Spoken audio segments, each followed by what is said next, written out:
खंडवा में कल मंगलवार की जनसुनवाई में प्रियंक पाठक अपनी बुजुर्ग माताजी के साथ में शिकायत करने पहुंचे कि उनकी अपनी खुद की प्रॉपर्टी है, किंतु उन्हें किराए के मकान में रहना पड़ रहा है।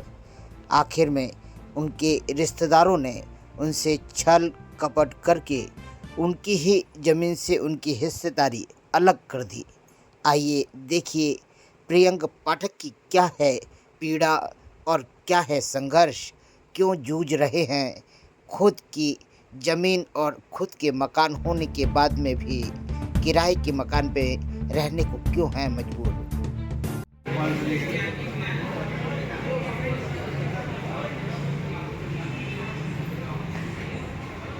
प्रियंक जी, आज आप कलेक्ट्रेट में जनसुनवाई में आए हैं, कोई विशेष?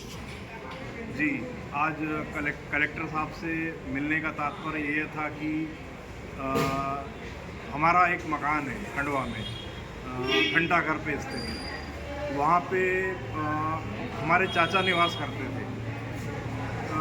मेरी माताजी शादी होकर उसी मकान में आई थी।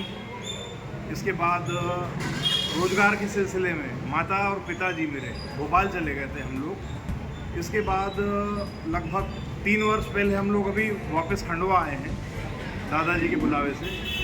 अब अपने जब घंटाघर वाले मकान में जाके मैंने अपने चाचा और उनके बेटे से बातचीत करी तो उनका यही कहना था कि भाई खंडवा क्यों आ गए, खंडवा तो एक छोटी सी जगह है, आप बड़े भोपाल महानगर के लोग हो तो वापस आप भोपाल जाओ। उनकी बातों से ऐसा लगा, मुझे कुछ शक हुआ।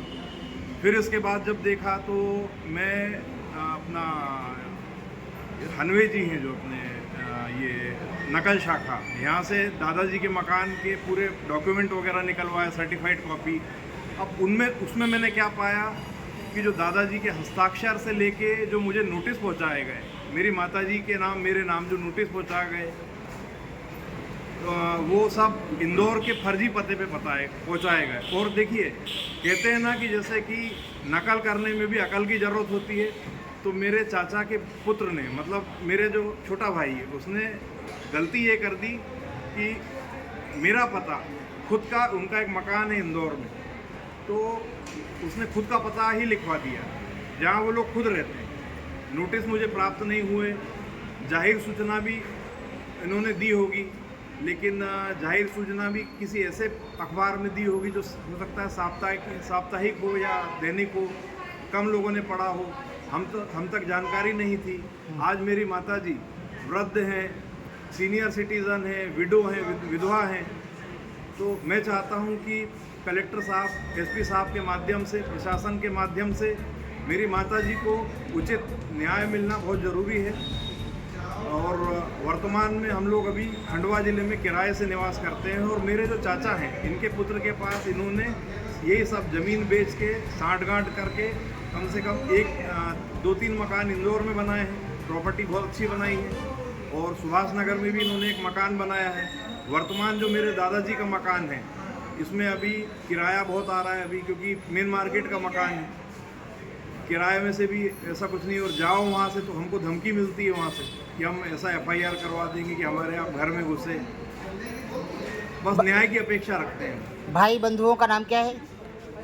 मेरे चाचा का नाम राजेश कुमार पाठक, उनके पुत्र का नाम शाश्वत उर्फ अनंत पाठक, जो कि इंदौर में नौकरी कर रहा है एक प्राइवेट बैंक में। आपके पास यहाँ पर कृषि भूमि भी है? जी हाँ, कृषि भूमि भी है। कितनी? कृषि भूमि तो देखिए थोड़ी बहुत है, लेकिन विशेष मकान पे मेरा भी फोकस है। आपके माता पिता जब रहते थे तो यहाँ कृषि कार्य और भी करते थे और मकान अपना खुद का था? जी, मकान खुद का था। मेरी माताजी शादी होके आई थी। सबसे बड़े जो पुत्र थे मेरे दादा के, मेरे पिताजी हुआ करते थे। और चाचा मेरे उम्र में काफ़ी छोटे थे। पिताजी ने गोदी में उनको खिलाया, एकदम बच्चे जैसा लालन पालन किया। आपका कहना है कि जो भूमि दादाजी की है उसमें आपका भी हिस्सा है, उनका हिस्सा तो है, आपका भी हिस्सा? जी, उनका बराबर से हिस्सा है, बराबर से हिस्सा मेरा भी है। इसके अलावा मेरे एक छोटे चाचा भी हैं, संजय पाठक, जो किशोर नगर में रहते हैं अभी वर्तमान में। हाँ, उनको भी उससे हिस्सा नहीं दिया। एक मेरी बुआ है छत्तीसगढ़ में जो रहती हैं, तो उनका स्वर्गवास हो चुका है, उनको भी हिस्सा नहीं दिया। एक मेरी बुआ है इंदौर में, श्रीमती कविता दुबे, हम्म, जिनका स्वास्थ्य बहुत खराब रहता है, हम्म, उनको भी हिस्सा नहीं दिया। मतलब 5 लोगों का हिस्सा ये अकेले डकार के बैठे हैं। ऐसा। और इसमें अभी व्यावसायिक गतिविधियां चल रही हैं, दुकानें निकली हैं, गोडाउन निकाल दिए। आपका शुभ नाम क्या है? मैं प्रियंक पाठक, क्या करते हैं? मैं वर्तमान में मेरा फाइनेंस का काम है अभी। माँ, आप खंडवा में कब निवास करते थे?